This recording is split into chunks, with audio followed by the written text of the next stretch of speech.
Boa noite, galera. Então, olha só, a nossa aula de hoje vai ser uma revisão do que nós já vimos.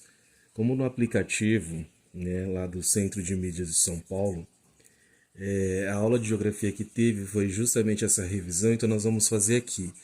E logo depois tem umas atividades para vocês fazerem em relação a esse conteúdo, que é justamente a gênese geoeconômica do território brasileiro, tá? Nos séculos 16 e 17.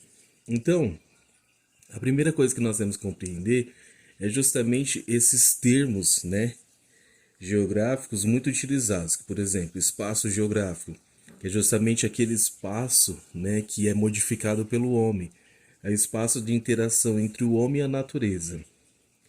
A questão do lugar, do tempo, da sociedade, do território, que é justamente aquele espaço vivido, usado, apropriado, espaço de dominação, né? Então, o território durante muito tempo ele foi utilizado, né, visto como espaço de dominação, dominação das grandes potências, né? Então, a gênese geoeconômica do território brasileiro, ela vai se iniciar justamente no período das grandes navegações, quando Portugal chega aqui ao Brasil, né?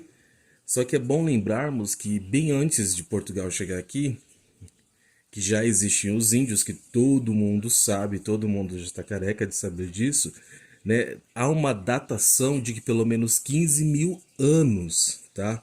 Antes da chegada dos portugueses aqui, já existiam os índios, né? Então nós tivemos aí também o Tratado de Tordesilhas, que foi justamente a separação, né? Como os dois países que se lançaram naquela época nas grandes navegações no século XVI foram Portugal e Espanha. Então o Tratado de Tordesilhas, né, ele dividiu, né, a América entre Portugal e Espanha, né? E foi com o passar do tempo que nosso território brasileiro chegou ao que ele é hoje, né? Durante muito tempo, somente no período do Tratado de Tordesilhas, o nosso território ele era metade daquilo que ele é hoje, né? Uma parte pertencia a Portugal e a outra à Espanha. Então, as nossas principais atividades, né, nossos ciclos chamados de ciclos econômicos durante esse período do século XVI e XVII foi o pau-brasil, primeiramente, né, que fazia justamente a extração de tecidos lá para as Índias, né? A cana-de-açúcar, que impulsionou, né, foi a partir da cana-de-açúcar que começaram a surgir as primeiras vilas dentro do nosso país, né? E aí nós tivemos tabacos e drogas do sertão, né, que aconteceu principalmente na região norte e nordeste do nosso país.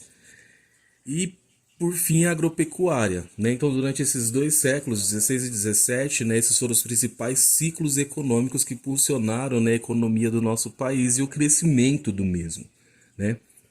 Mas, para que vocês possam entender, para poder entender um pouquinho mais, né, de vocês, eu queria que vocês me respondessem essas quatro questões.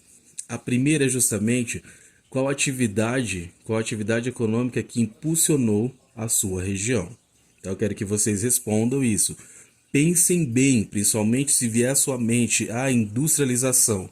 Quando eu falo da sua região, não estou falando somente da nossa cidade de Biúna, mas das cidades ao entorno da nossa cidade, tá?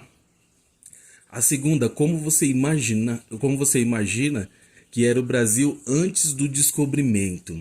Como você acha que era aqui o nosso país antes do descobrimento? Coloque tudo que vocês puderem imaginar, tá bom? Depois, a terceira questão é como o estudo dos mapas, né, das economias brasileiras pode ajudar a compreender o território brasileiro. Vocês acham que o estudo dos mapas é importante para compreender o território brasileiro, a formação do nosso território ou não? Como que eles nos ajudam, né? E por último, a sua cidade remonta coisas do século XVI e XVII, por exemplo, a arquitetura. Existe arquitetura que remonta a esse tipo, né, o século XVI e XVII, né? Algum tipo de trabalho ainda presente dentro, né, da sua cidade, da nossa cidade aqui, né, melhor dizendo, lembra o século XVI, XVII? É isso que eu quero que vocês respondam, tá bom?